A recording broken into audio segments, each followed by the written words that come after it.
en 2016 a permis de faciliter l'analyse et d'écarter environ 1827 conflits anormaux au niveau du routage global de l'infrastructure. Donc, ça permet en fait de pouvoir éviter en fait qu'on ait des congestions au niveau du réseau et en fait des annonces de précises qui ne sont pas faites selon les best practices. Je vais terminer par exemple sur cette notion de résilience BGP. Peut-être Brice qui est dans le panel peut-être pourra revenir en fait sur l'importance en fait de pouvoir déclarer en fait les ressources au niveau de la RPKI. Donc il faut savoir que la RPKI en fait constitue en fait un étape préliminaire dans la mise en place du protocole sécurisé BGP.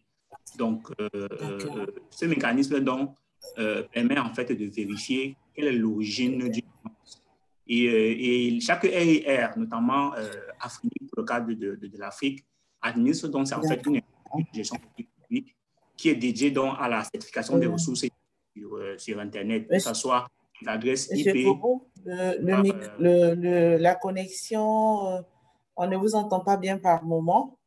Je souhaiterais passer un autre et puis revenir. Il y a des pertes de son de temps en temps.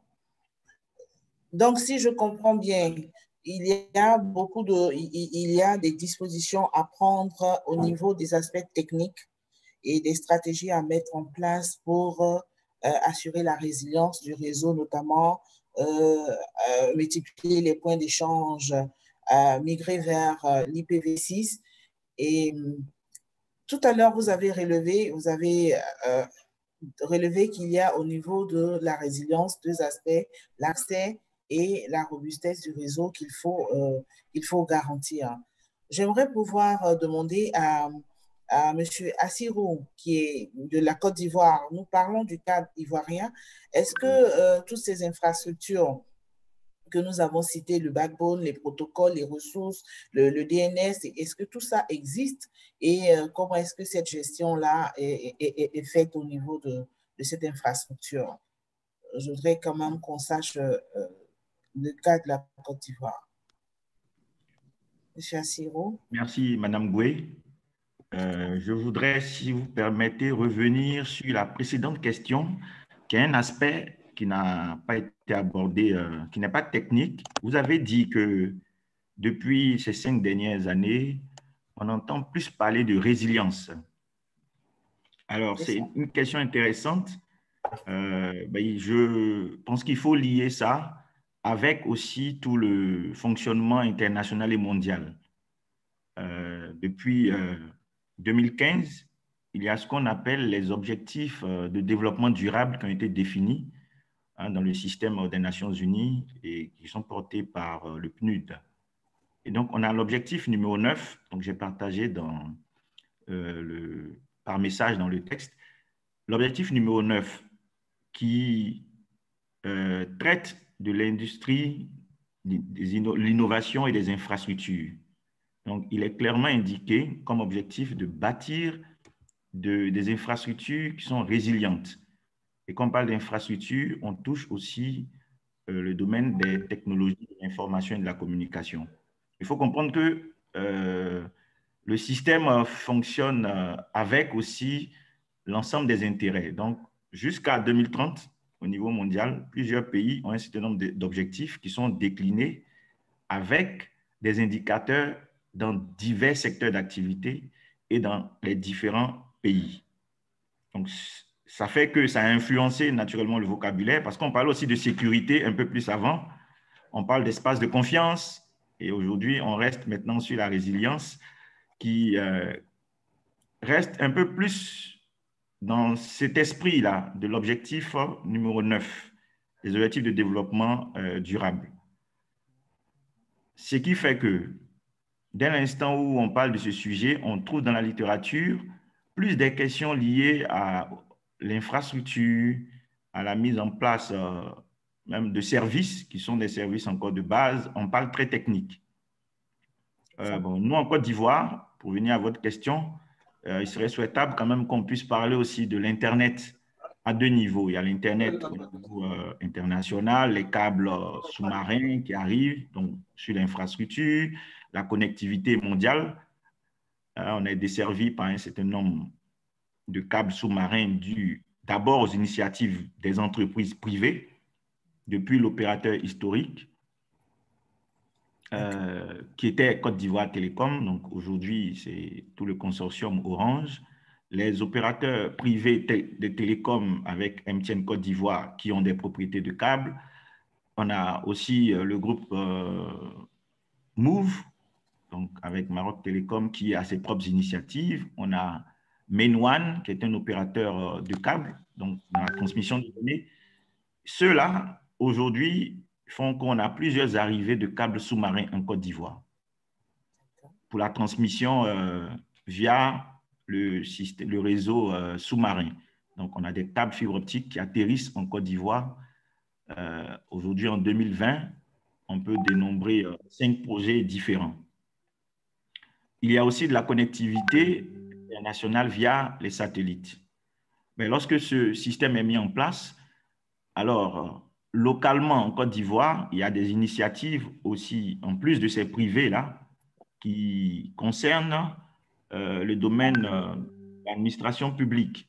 Donc, il y a une organisation étatique qui est l'ANSUT, ici en Côte d'Ivoire, qui a mis en place le projet de backbone national. Donc, avec des partenariats dans certaines régions.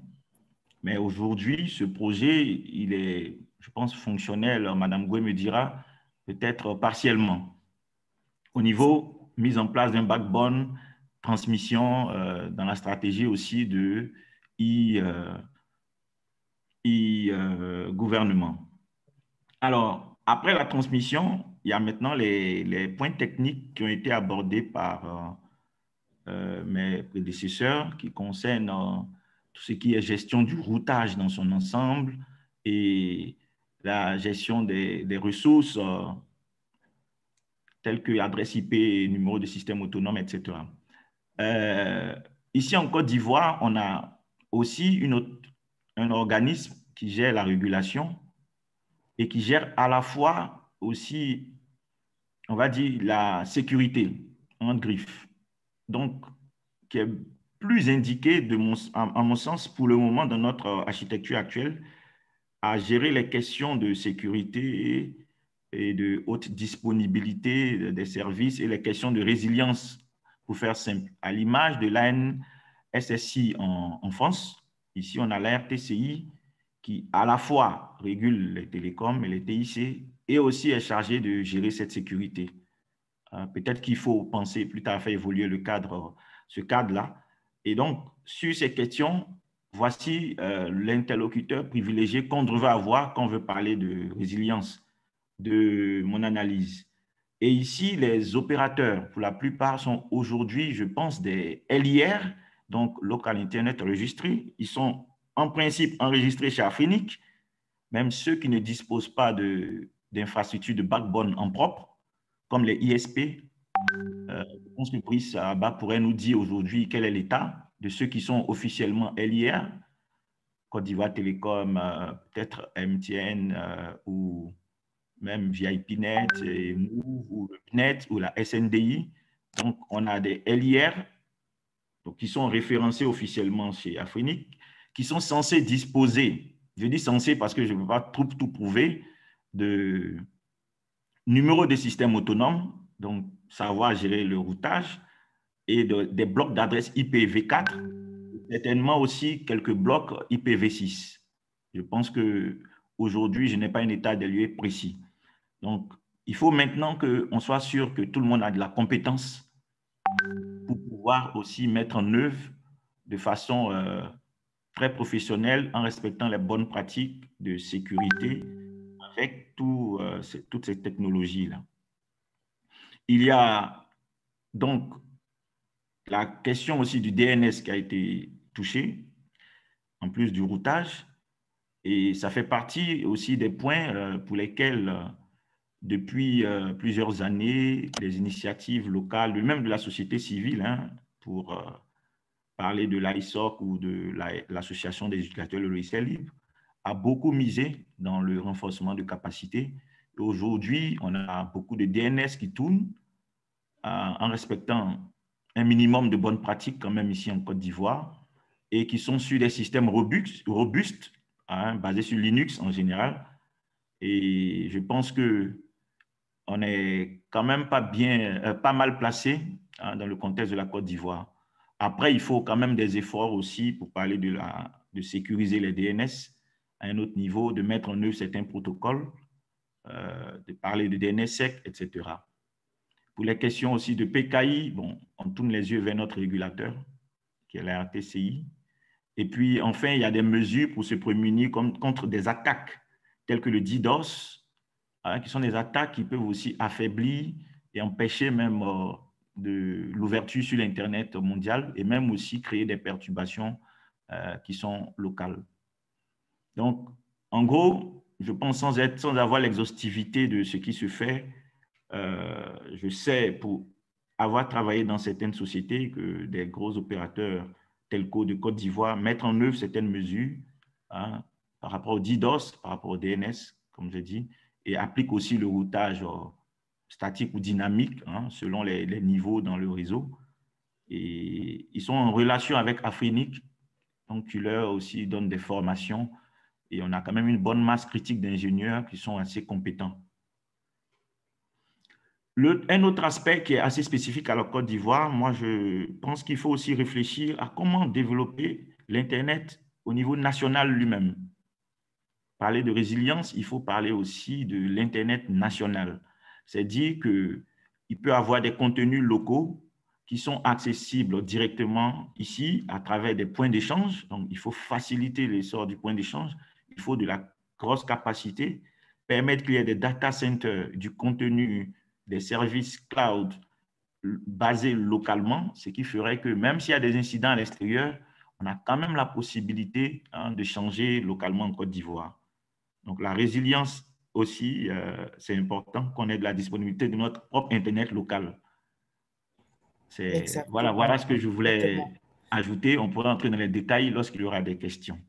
En tout cas, M. Assiro, cette intervention est vraiment opportune. Cette ouverture que vous avez faite tout à l'heure par rapport à l'accès m'amène vraiment à la question suivante que je voulais poser. C'est vrai que les infrastructures, en tout cas selon l'intervention je rends compte qu'en Côte d'Ivoire, il y a les infrastructures, il y a aussi des structures qui gèrent ces différents aspects qui ont été abordés et il y a encore à faire. Ça, c'est ce que nous avons compris de l'intervention. Maintenant, au niveau, nous sommes en train de passer un cap. C'est vrai qu'il y a encore l'Internet, les gens, nous passons à des services qui se numérisent. Et l'objectif, c'est qu'on a envie que toute la population, dans sa diversité, ait accès à Internet et l'utilise au quotidien. Sur le plan technique, il y a un travail qui est fait. Nous aurons à organiser d'autres on va dire, ateliers ou d'autres occasions où nous aurons appelé le régulateur et ses structures qui travaillent pour parler de l'Internet en Côte d'Ivoire. Aujourd'hui, cet atelier a pour mérite de jeter les bases et puis de récolter les différents enjeux pour aller vers ces structures-là. La question que je m'en vais vous poser. Allô? Allô? Allô? Allô? Oui, bonjour, c'est Armel Kepondio, vous m'entendez? Ah, nous vous entendons. Le problème des micros est résolu. Bonne arrivée, monsieur Amel Kepondio. Je termine juste ce que j'ai à dire et puis je vous donne la parole pour vous présenter aux autres panélistes et aux participants, si vous le voulez bien. D'accord, donc je disais que nous voulons que cet Internet-là, qui sera résilient, puisse servir effectivement à la population, puisse permettre à tout le monde de vivre et de vivre bien. Au niveau de l'accès, qu'est-ce qu'il faudrait faire pour que l'accès à Internet soit garanti pour tout le monde, que ce soit en zone urbaine ou en zone rurale? Qu'est-ce qu'il faut faire? Je vais poser cette question tout à l'heure à M. Ramanou Biaou, Mais avant que je n'arrive à son intervention, je voudrais bien donner la parole à M. Keponjo pour qu'il se présente à vous. Allez-y, M. Keponjo. Ok, bonjour à tous. Désolé pour ce problème technique. Ça fait partie aussi de la résilience de l'Internet, je crois. Exactement. Je suis Armel Keponjo, docteur en informatique et ancien secrétaire général de ISOC Côte d'Ivoire. Aujourd'hui, 5 membres. Je remercie tous ceux qui ont interviewé. Je vous entendais depuis, mais apparemment, c'est vous qui ne m'entendez pas. Je remercie tous les panélistes, je remercie tous les participants, je me remercie aussi les organisateurs. J'aimerais rebondir rapidement, si vous me le permettez, sur le développé de M. Assiro et des autres, si vous me le permettez, juste un peu. Allez-y, allez-y. OK. Pour compléter ce que M. Assiro a dit, très souvent aussi, on se rend compte que le domaine de la recherche n'est pas mis en avant dans les problématiques de résilience de l'Internet, surtout par les décideurs. Or, la recherche est un élément fondamental dans tout ce qui est avenir et gouvernance de l'Internet. Aujourd'hui, c'est vrai qu'on parle des centres des opérations, on parle des régulateurs, mais on doit aussi mettre un accent sur tous ceux qui travaillent dans le domaine de la recherche, ceux qui peuvent accompagner ces politiques de transmission, de transition, de routage, d'adressage, on a parlé aussi de points d'échange. Les gens dans le domaine de la recherche peuvent contribuer à avoir l'Internet beaucoup plus stable. Et je pense que c'est ce qu'ils font déjà. Moi, je suis dans le domaine de la recherche et nous contribuons beaucoup à ces différentes problématiques. Maintenant, si nous proposons des solutions, c'est au centre des opérations de les appliquer et aux décideurs comme les régulateurs de mettre en place un certain nombre de politiques pour pouvoir réguler et arriver à la question que vous avez posée tout à l'heure, comment permettre à ceux qui sont dans les banlieues, dans les zones reculées, de pouvoir bénéficier de façon efficace à ces différentes ressources-là. Parce qu'aujourd'hui, il faut dire, Internet, par sa philosophie d'ouverture, a facilité beaucoup de choses. Mais de plus en plus, on se rend compte qu'il y a d'autres problématiques qui naissent. On a parlé, M. Assiro a parlé des problèmes d'attaque, des problèmes de sécurité. Mais qu'est-ce qu'il faut faire? Donc, c'est la place aussi à ceux qui sont dans le domaine de la recherche d'intervenir, de proposer. C'est ce que je voulais ajouter, juste ce petit aspect-là.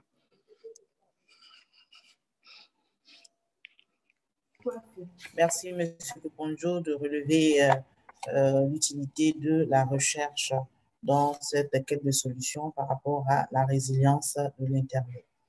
Donc, nous allons continuer donc avec la question que j'avais posée tout à l'heure à M. Mamadou Biaou, de savoir Ramano, Biaou, de savoir comment garantir l'accès de l'Internet à tout le monde, que ce soit dans les zones urbaines aussi bien que dans les zones rurales.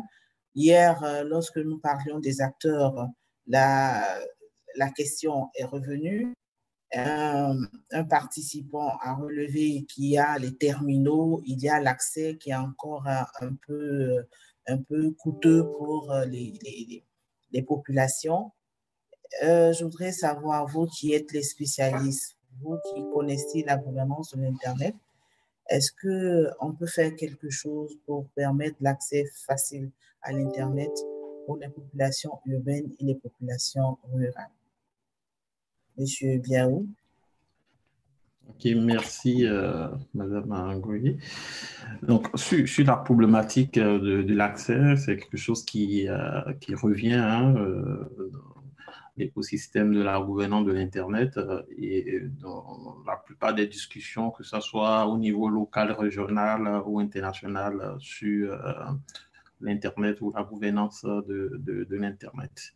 Aujourd'hui, on dit l'Internet, c'est un bien universel.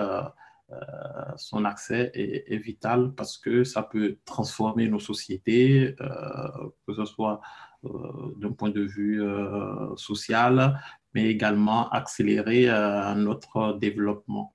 Donc, si tel est le cas, il n'est pas normal, en tout cas, qu'on ait encore des communautés ou des zones qui n'ont pas accès à Internet.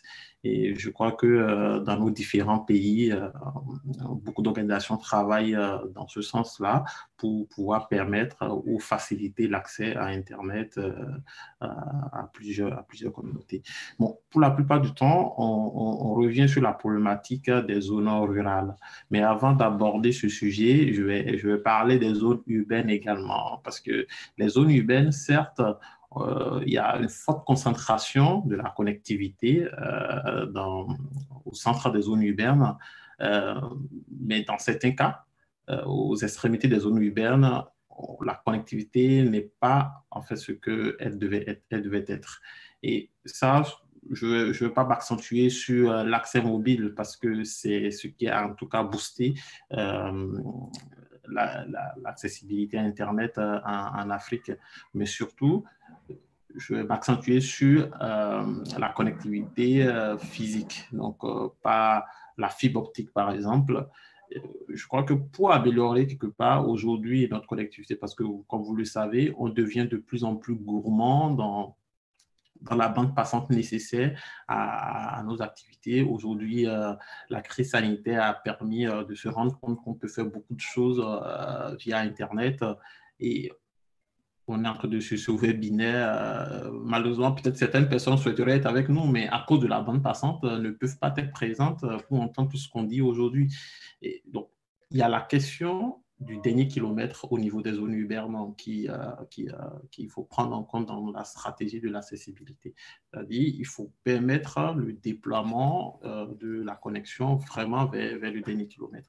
Il n'est pas rare d'entendre qu'on voit arriver dans nos différents pays des points d'atterrissage de la fibre optique.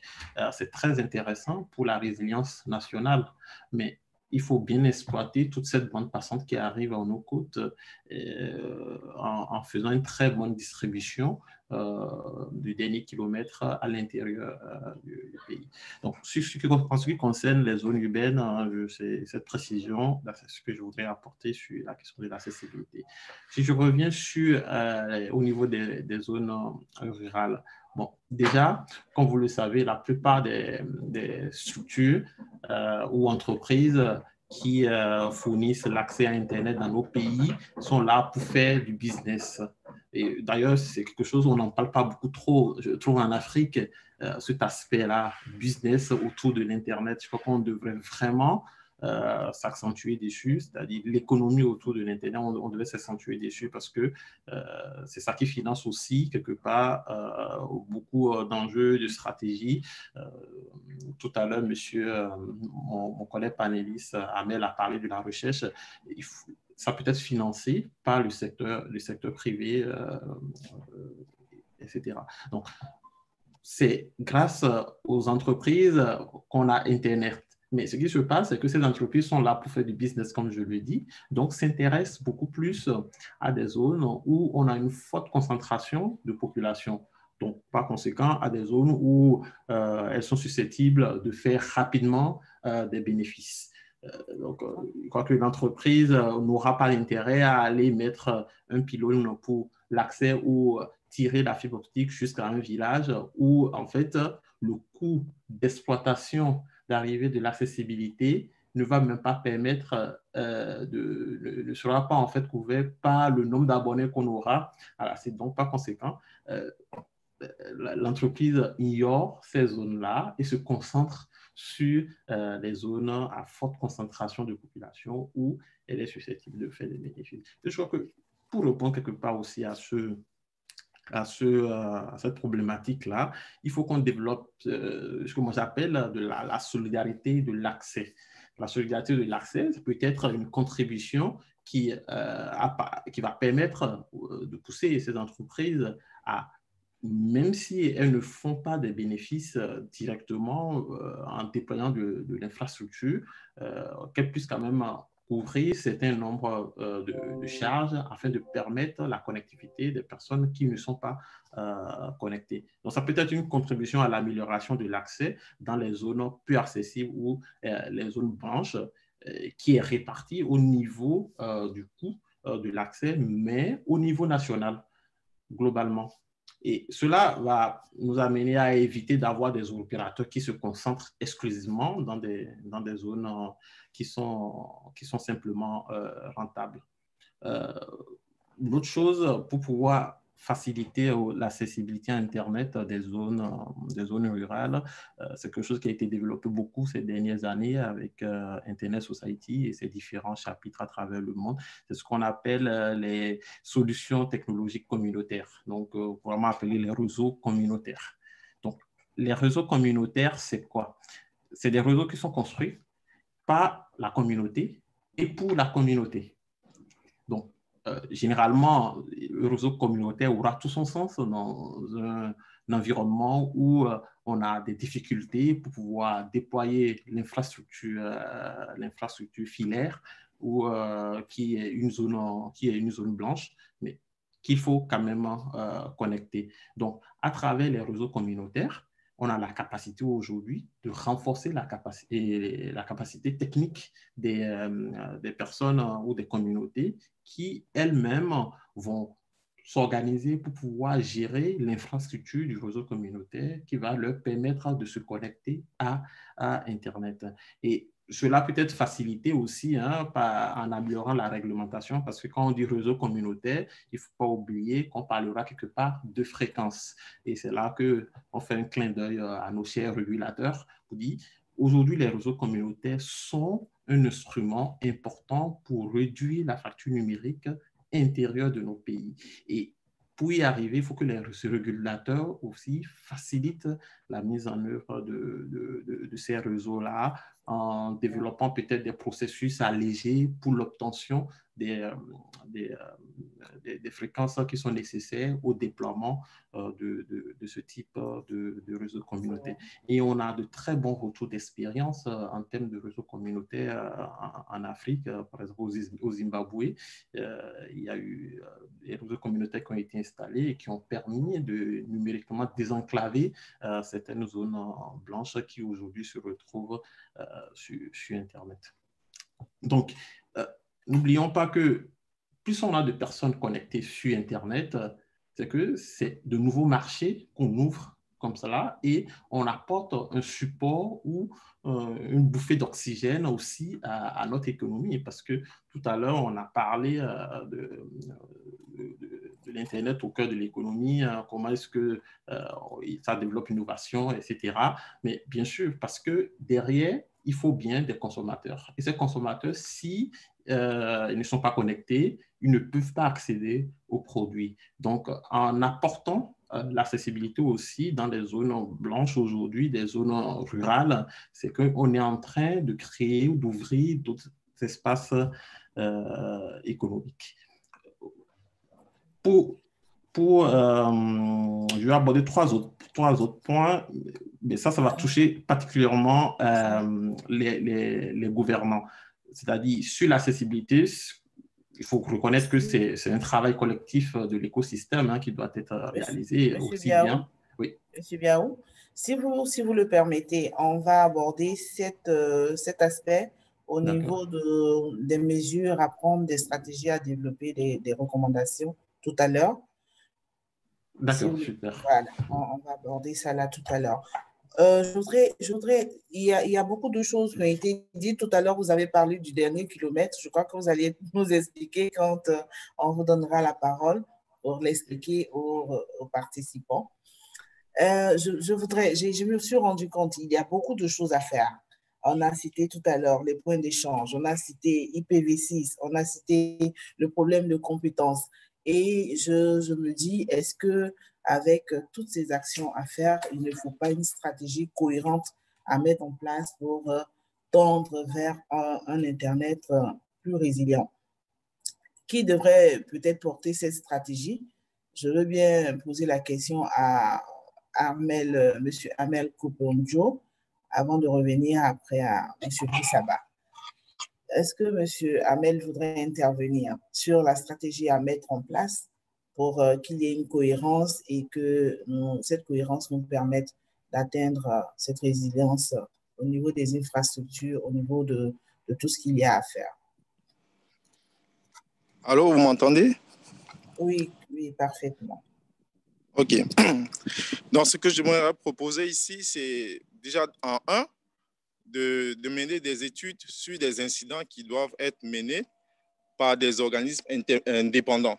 Par exemple, ISOC peut participer à mener des études sur des différents incidents qui naissent au fil du temps au niveau de nos pays, au niveau de l'Internet en général. En deuxième point, et s'associer surtout aux régulateurs pour faire ces rapports-là. En deuxième point, proposer une nécessité majeure, notamment dans le routage interdomaine, on l'a évoqué tout à l'heure. Mais cet aspect-là pourra nous permettre aussi de gérer les problèmes de panne du réseau Internet. Parce que là, on a parlé de mettre en place des solutions. Mais lorsqu'il y a des pannes, par exemple des problèmes d'électricité, c'est vrai qu'en termes d'infrastructure, c'est bon. Mais souvent, il y a des aspects à côté qui peuvent être des incidents majeurs pour cet Internet-là. Des problèmes d'électricité, une coupure d'électricité, quel que soit ce que nous faisons, nous n'aurons pas Internet. Des problèmes d'inondation dans certains pays de la sous-région qui souffrent des problèmes d'inondation lorsqu'il y a des pluies. Ceci peut impacter cet Internet résilient. Donc, les chercheurs peuvent aussi contribuer sur ces aspects-là. Comment avoir de l'Internet lorsqu'il y a une panne d'électricité? Comment promouvoir l'Internet dans les zones rurales où il n'y a pas d'électricité? Nous pouvons proposer aussi de meilleures pratiques avec les centres d'opération en termes de qualité de service, parce que lorsqu'on parle de services que nous mettons à la disposition des usagers, il faut regarder l'aspect qualité. Parce que lorsqu'on déploie de l'Internet dans des zones rurales, par exemple, souvent ces zones-là souffrent de différents problématiques telles que l'énergie en tout point, que ce soit l'énergie en termes d'énergie solaire. Souvent, ces zones rurales-là n'ont pas d'électricité. Ils s'appuient sur l'énergie solaire, mais cette énergie solaire-là, il faut la maintenir. Donc, les différents centres d'opération qui offrent ces différents services-là doivent penser à la meilleure qualité des services dans les zones reculées. C'est vrai que dans les zones, tout à l'heure, il y a un panéliste qui a parlé de faire du business. C'est vrai qu'on fait du business, mais nous devons penser aussi à des zones qui n'ont pas de moyens. Est-ce que c'est le même business qu'on doit leur offrir? Est-ce que c'est au même prix? Là aussi, les gouvernants peuvent accompagner peut-être en prenant en charge, par exemple avec le projet de l'Ansud qui consistait à mettre de l'Internet dans des zones reculées. Ça, c'était sous le couvert de l'État en Côte d'Ivoire. Mais il y a aussi certaines problématiques. Lorsqu'on déploie de l'Internet dans les zones rurales, par exemple, l'État déploie l'Internet dans les zones rurales, est-ce qu'il y a un suivi en termes de qualité de service? C'est ce que nous allons proposer, des différentes étapes. Un, proposer des études par des acteurs indépendants, pas par des acteurs qui font partie c'est vrai qu'ils font partie de l'écosystème, mais ils doivent être des personnes indépendantes. Je parle ici de ISOC. De proposer une nécessité majeure dans la recherche, financer la recherche pour promouvoir cet Internet toujours résilient et s'appuyer sur des centres d'opération. D'accord.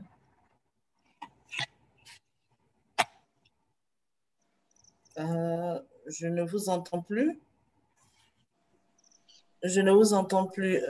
Je passe la parole à M. Brice Abba, qui va intervenir en attendant que M. Amel Kokonjo ne revienne. OK. M. Brice Abba. Oui. Alors, il y a tellement de choses à dire et il y a tellement de points à relever et chaque point peut être en lui-même un sujet. Alors, je vais, avant de répondre à la question, toucher quelques points. J'ai été interpellé, Afrinic a été interpellé sur certains points. Alors, concernant déjà la Côte d'Ivoire, Afrinic a 20 membres actifs. Je suis sur la plateforme Afrinic a 20 membres actifs et c'est extrêmement petit pour un pays comme Afrinic. C'est vraiment, c'est rien du tout. C'est vraiment rien du tout. 20 membres actifs en Côte d'Ivoire, c'est vraiment minime.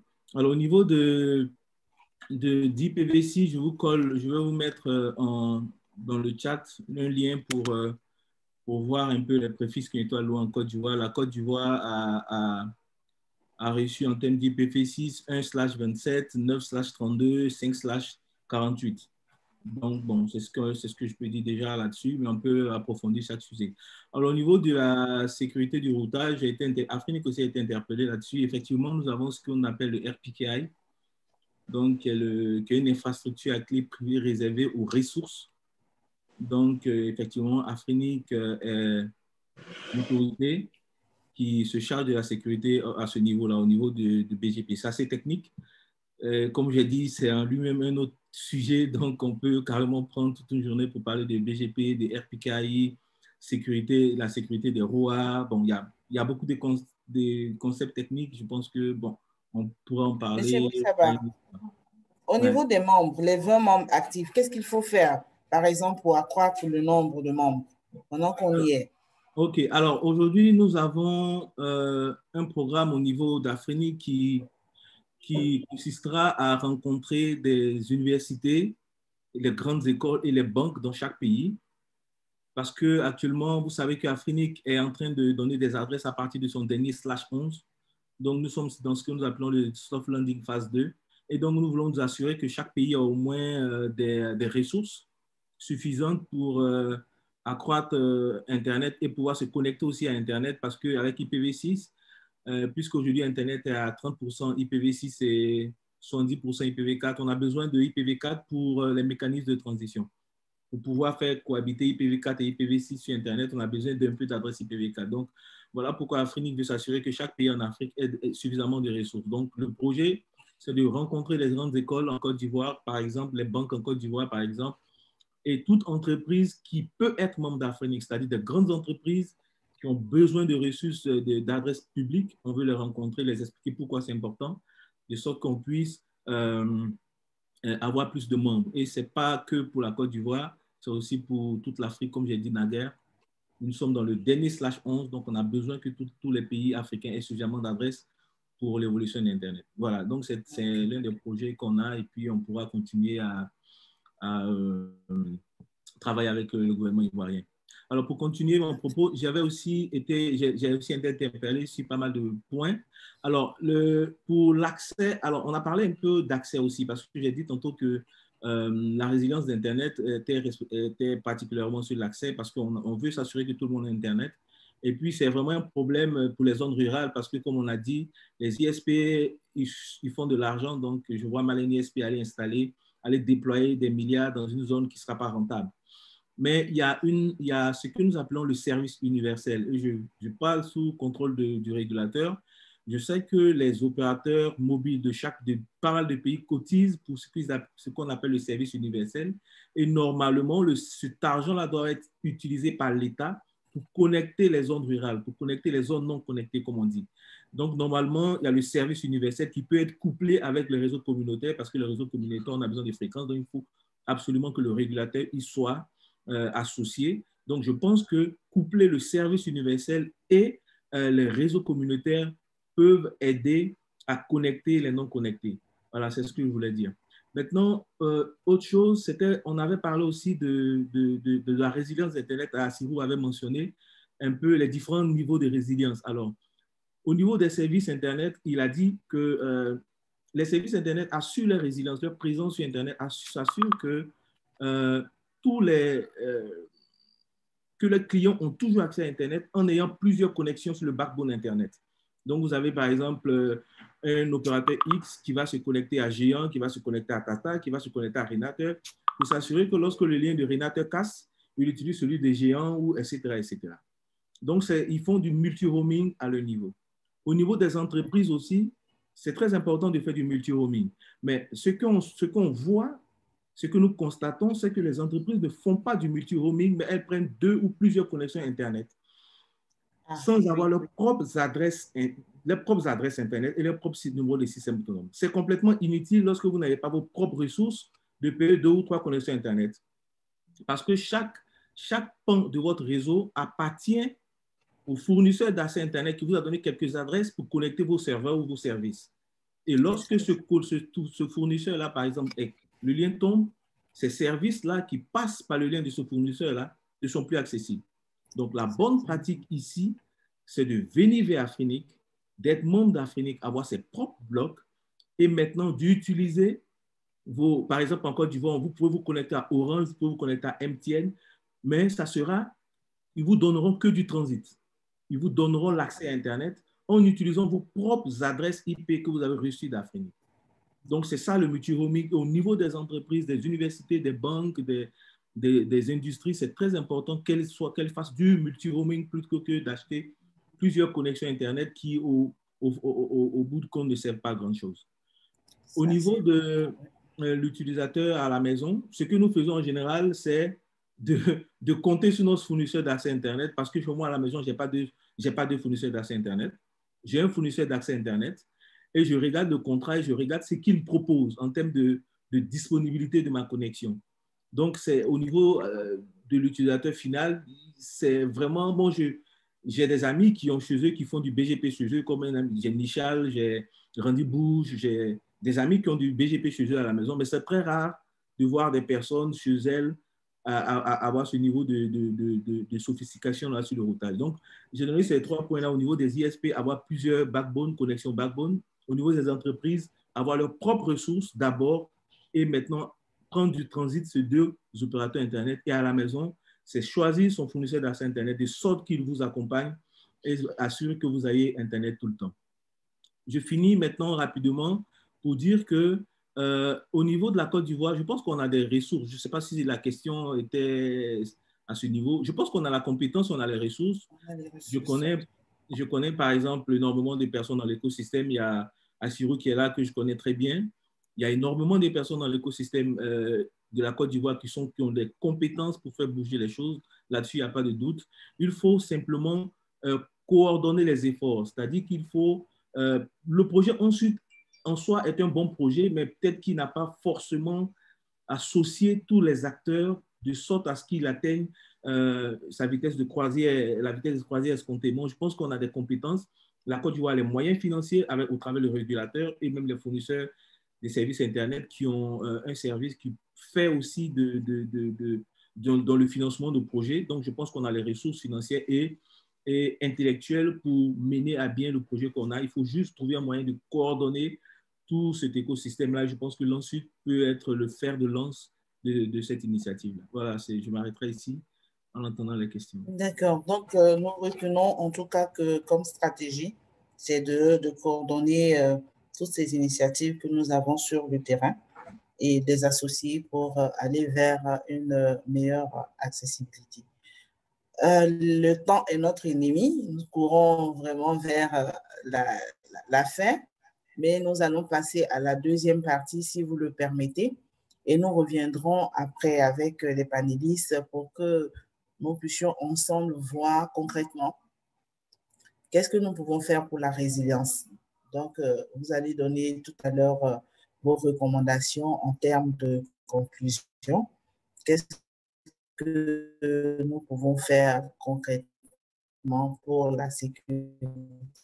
Nous avons parlé de l'accès, nous avons émis beaucoup de sécurité. On a parlé du volet technique et tout, de partir vers IPv6 et tout. On a cité des solutions. S'il y en a encore tout à l'heure dans vos recommandations finales, vous allez aborder ces mesures-là.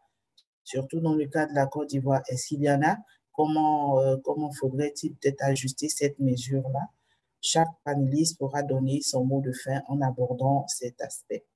Je voudrais passer la parole au secrétariat pour voir si à leur niveau, il y a quelques questions. Non, il n'y a pas de questions. Les questions ont été déjà répondues dans le chat. Donc, nous allons continuer avec les panélistes pour les recommandations finales. Je vous disais tout à l'heure que ce panel-là a le mérite de jeter les bases, de recueillir les enjeux, de recueillir quelques recommandations qui nous permettront aussi d'aller vers les acteurs et continuer à traiter ce problème de résilience de notre Internet. Je vais passer la parole à chaque panéliste pour que brièvement chacun donne son mot de fin en touchant peut-être des points qui n'ont pas été relevés et qui seraient encore utiles ou bien en donnant un exemple bien marché. Donc, permettez-moi de commencer par Monsieur Ramanou Diaw, qui tout à l'heure voulait parler du gouvernement. Est-ce qu'on peut parler de cet aspect ici, Monsieur Diaw? Merci, Madame Tangoé. Je vais dire un mot sur le dernier kilomètre, puisque ça a été évoqué. Donc, quand je dis dernier kilomètre, c'est que les opérateurs, ils font du déploiement dans les zones urbaines, mais il faudrait bien que cette connectivité-là arrive chez vous, à votre domicile ou dans votre entreprise. Donc, quand je dis dernier kilomètre, c'est le déploiement qui va être réalisé jusqu'à votre domicile. Il n'est pas rare d'entendre qu'on a la fibre optique, mais lorsqu'on demande d'être connecté à la fibre optique, on dit « Ah non, vous êtes à 5 km du dernier point de la fibre optique, donc on ne peut pas vous raccorder ou sinon il faut payer l'ensemble des coûts du raccordement. » Donc, développer le dernier kilomètre, c'est permettre qu'on puisse connecter vraiment les populations jusqu'à leur domicile.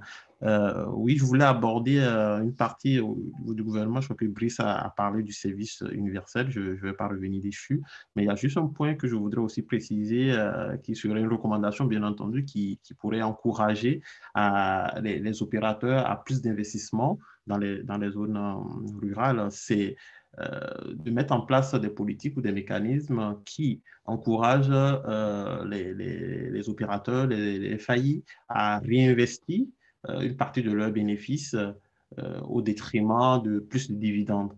Donc, réinvestir pour pouvoir développer d'abord l'accès globalement et surtout avoir une attention particulière aux zones qui sont très peu desservies.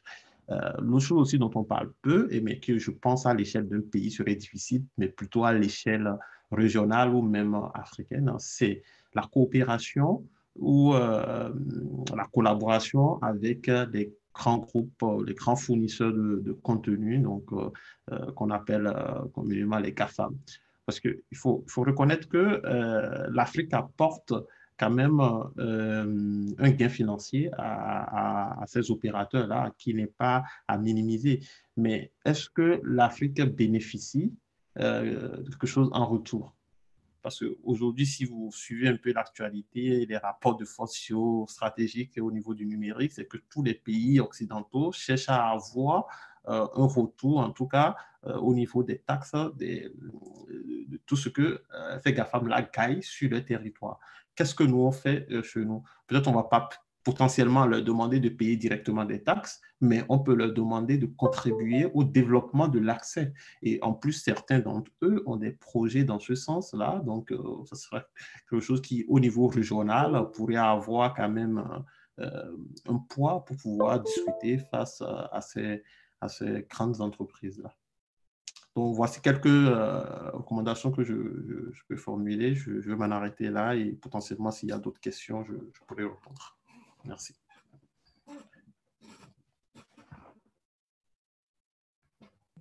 Merci, M. Biao.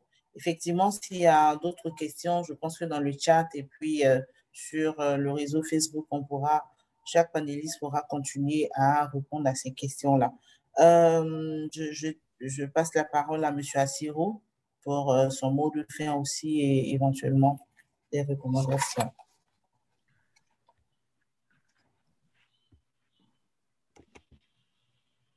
Bien, merci Madame Goué.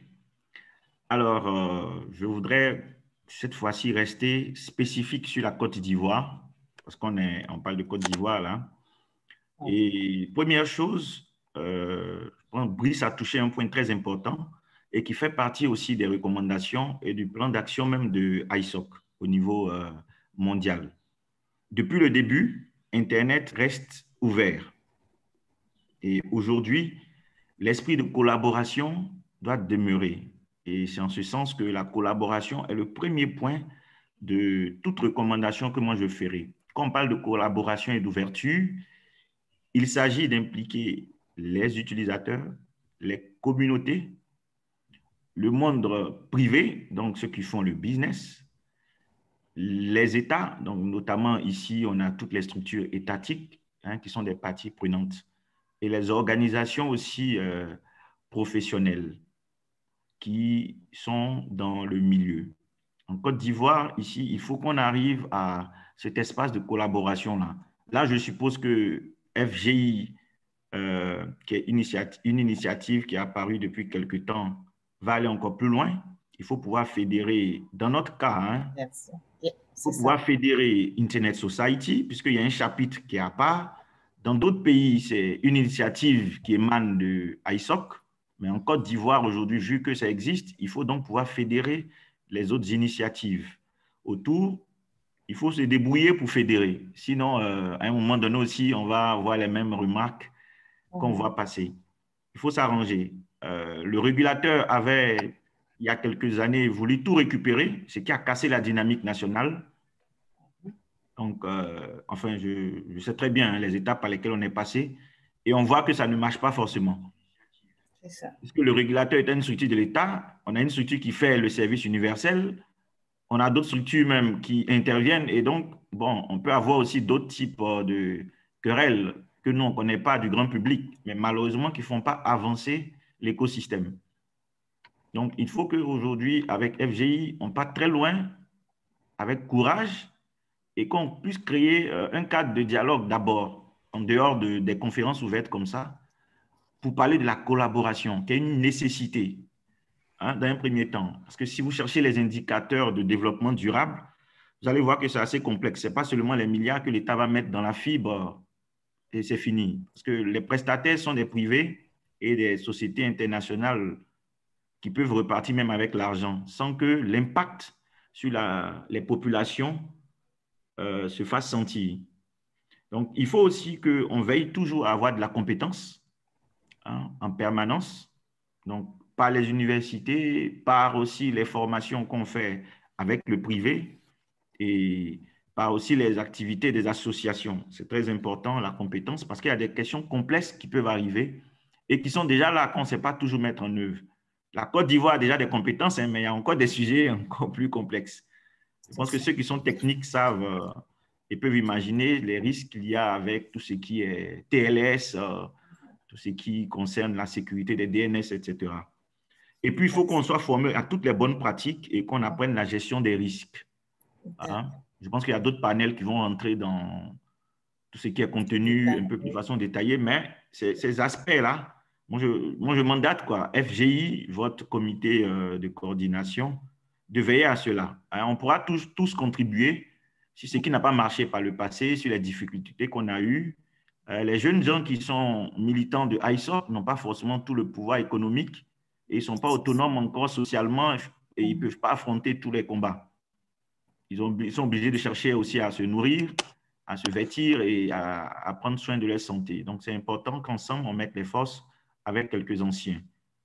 Merci. Merci. Voilà. Donc, moi, c'est ce que je veux dire. Et dans ce cadre-là, je pourrais peut-être être plus précis et contribuer si je suis sollicité éventuellement. Donc, je remercie tout le monde. Merci beaucoup, M. Assirou. Vous serez très certainement sollicité. Nous vous disons merci pour cet engagement. Effectivement, cette plateforme est vraiment celle-là qui permettra aux différents acteurs de fédérer et pour qu'ensemble nous puissions adresser les différents enjeux de la gouvernance de l'Internet en Côte d'Ivoire. Pour conclure, je donne la parole aux trois derniers panélistes pour leur mot de fin. Je disais tout à l'heure, le temps est notre ennemi. Et nous avons donné 1 heure pour un second panel et nous allons faire l'effort de respecter cette heure-là. Donc, allons-y avec M. Armel Kuponjo pour son mot de fin. Ensuite, ce sera le tour de M. Patrick Koubou et nous aurons l'honneur de terminer avec M. Brissaba. M. Armel Kuponjo. Allô? Oui, allô. OK. Merci. Je voudrais aller sur la même veine que les précédents, c'est-à-dire continuer à mettre en place des cadres de collaboration entre les différents acteurs et mettre en place des cadres d'expérience, partage d'expérience à travers des FGI comme celles que sur quoi nous sommes en train d'échanger actuellement. Parce qu'au-delà même de parler de l'Internet en tant qu'outil, en tant que plateforme résiliente, nous constatons qu'ici, il y a un partage d'expérience. Il y a plusieurs acteurs de différents pays qui peuvent partager leur expérience, ce qu'ils vivent dans leur pays, et ensemble, on pourra développer, sortir du côté communautaire pour rentrer dans l'aspect beaucoup plus large de l'Internet. Je propose aussi le renforcement des capacités des usagers. Il y a un panéliste qui a dit tout à l'heure que beaucoup ont des outils, surtout les usagers, beaucoup ont des outils, mais ils ne savent pas les utiliser. Donc, il faudrait penser à faire des renforcements des capacités de ces différents usagers et contribuer aussi à l'amélioration des contenus en local. Et il y a Brice Abba qui a dit qu'il fallait développer au niveau des points d'échange des contenus locaux. Et si on doit développer des contenus locaux, on doit permettre aux différents acteurs de proposer quelque chose. Ici, je voudrais m'arrêter, quoi. Merci, Allô? monsieur. Allô, allô, vous m'entendez? Oui, je voudrais m'arrêter ici. D'accord, d'accord. Merci beaucoup, monsieur Kokonjo. En tout cas, les points que vous avez évoqués sont des points très importants, notamment le renforcement des capacités, parce que nous avons relevé hier qu'il y a un véritable problème de culture du numérique en Côte d'Ivoire. Et cette difficulté-là doit être adressée, notamment par le renforcement des capacités. En tout cas, merci encore. Monsieur Patrick Kourou. Allô, Nadège, vous m'écoutez?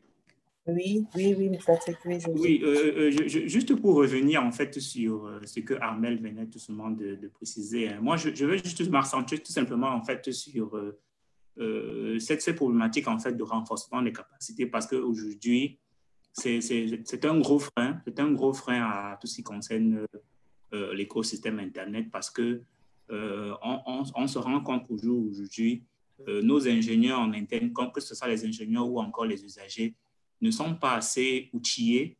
Peut-être ont des outils, mais ne savent pas comment les utiliser pour pouvoir savoir comment l'écosystème Internet fonctionne. En fait. Donc, moi, ce serait mon mot de fin, mais j'aimerais quand même présenter quelques recommandations. Certainement un problème de son. Allô? Allô? Allô? On vous entend. Oui, allô, on vous entend. Oui, donc... Allô, allez-y. Oui, donc j'aimerais revenir en fait sur quelques recommandations, notamment à savoir appliquer les bonnes pratiques, notamment celles qui consistent à limiter les effets de panne et les erreurs d'exploitation au niveau de l'infrastructure, suivez les annonces de préfixes afin de se tenir prêt à réagir à tout ce qui concerne les usurpations en fait. Également aussi voir comment disperser en fait le nombre de serveurs SMTP, DNS délégués afin d'améliorer donc la robustesse de l'infrastructure et également pour le mot de fin de tout ce qui concerne à poursuivre le déploiement en fait du protocole IPv6, du DNSSEC, la déclaration par exemple des ressources au niveau de la RPKI afin de développer donc les compétences et d'anticiper sur les problèmes opérationnels qu'on a sur nos infrastructures. Donc, ce sera pour nous de fin.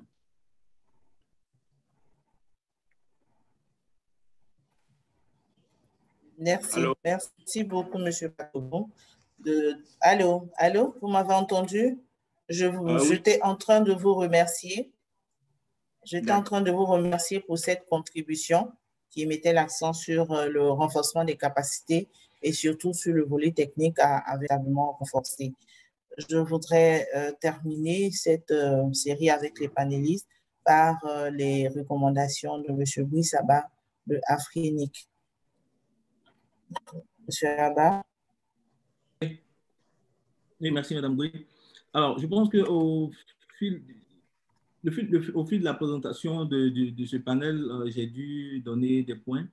Mais les plus importants, comme j'ai dit tantôt, c'est pour assurer l'accès à Internet, il faut travailler d'abord sur l'infrastructure. Et je pense que c'est très important de le noter. Et on a vu que l'État, en Côte d'Ivoire, puisque c'est de cela qu'il s'agit, il y a eu pas mal d'initiatives dont Assio avait parlé d'interconnecter toutes les villes en fibre. Et je pense que c'est des initiatives qui doivent continuer. Aussi, l'Ensud qui s'était lancé dans le service universel, je pense que c'est des initiatives qui doivent associer toutes les branches de la population et continuer et prendre cela aussi jusqu'à un autre niveau.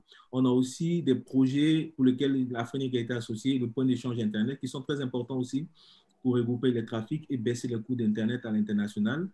On a aussi l'interconnexion des universités publiques de Côte d'Ivoire par la fibre. Donc, c'est pas mal d'initiatives qui, quand vous regardez, portent sur le backbone, sur l'infrastructure. Donc, il n'y a pas Internet sans infrastructure. Donc, et comme j'ai dit, les 4 piliers d'Internet, donc sans infrastructure, il n'y a pas d'Internet, mais vous mettez quoi sur l'infrastructure? Vous avez besoin de protocoles, vous avez besoin de ressources IP. Aujourd'hui, nous parlons d'IPv6 parce que IPv4 ne peut plus accompagner le développement d'Internet. Donc, nous encourageons la communauté ivoirienne à migrer, à adopter IPv6. Et puis, pour finir, à faire en sorte que le DNS soit sécurisé. Je sais que j'ai un projet avec le régulateur pour DNSSEC au niveau de la Côte d'Ivoire, donc je pense qu'on va regarder cela ensemble en 2021. Donc, il y a pas mal de projets qui sont bien et qui sont vraiment encouragés. Pour finir, si vous me permettez, il y a une question qui est très importante et qui est en ce moment au cœur des discussions que nous avons à l'UIT au niveau du WTSA, qui est le World Telecommunication Standardization Assembly, qui parle de la création d'Internet, d'un nouveau Internet. Donc, je pense que créer un nouvel Internet n'est pas forcément la solution parce qu'aujourd'hui, nous avons vu que l'Internet que nous avons a pu tenir face à la COVID. On a vu que Internet était vraiment sollicité par le monde face à la COVID. Donc, l'Internet actuel fonctionne bien. On ne peut pas créer notre propre Internet parce que si on le fait, on se déconnecte de tout le monde entier. Alors que le but d'Internet, c'est de s'interconnecter et d'être présent sur Internet. Donc, on peut aussi programmer une autre formation où je parlerai de cette proposition qui a été faite par la Chine qui s'appelle le New IP ou bien Transversal Network for a New Internet. Donc, il y a pas mal pour qu'on en parle en long et en large. Voilà. Merci. Merci beaucoup, M. Brice Abba. C'est sur ces mots que nous allons prendre plaisir à achever ce panel. En tout cas, merci à tous les panélistes parce que vos différentes interventions nous ont permis de comprendre les enjeux réels de la résilience de notre Internet, du fait de vouloir assurer la résilience de notre réseau Internet. Le sujet, il est vaste et nous n'avons pas la prétention de pouvoir le traiter complètement en 1 heure. Cette rencontre-là a eu ce matin le mérite de jeter les bases de la réflexion. Nous n'avons peut-être pas parlé même de la protection de nos données, nous n'avons pas parlé de la cybersécurité, mais ce sont des aspects qu'il faut continuer, pour lesquels il faut continuer la réflexion. Nous aurons d'autres cadres pour aborder spécifiquement chacun de ces points-là. Pour ma part, j'ai été honorée de modérer ce panel-là. C'est avec plaisir que je rencontrais des panélistes très chevronnés et vos différentes contributions ont été vraiment salutaires et adaptées à notre univers numérique en Côte d'Ivoire. Nous allons continuer, comme M. Assirou l'a dit, à collaborer avec vous pour que cette plateforme, pardon, ne soit pas juste une plateforme où on parle et rien n'en sort, mais que ce soit une véritable plateforme où on fédère toutes nos compétences pour pouvoir avoir en Côte d'Ivoire un Internet qui nous ressemble et un Internet qui nous permet d'atteindre des objectifs et surtout pour le bien-être des populations. Et donc, voilà, merci à tout le monde. Ne vous déconnectez pas, Nous avons un autre panel tout de suite après la pause et nous parlerons aujourd'hui de la régulation des contenus sur les réseaux sociaux pour préserver la liberté d'expression, surtout en période électorale. Nous sommes en période électorale, beaucoup de choses sur les réseaux et nous verrons comment réguler tout cela tout en préservant la liberté d'expression. Voilà, merci à tout le monde, merci aux panélistes, merci aux participants. C'était un plaisir et j'aurai plaisir à vous retrouver la prochaine fois pour d'autres sujets. Voilà, au revoir.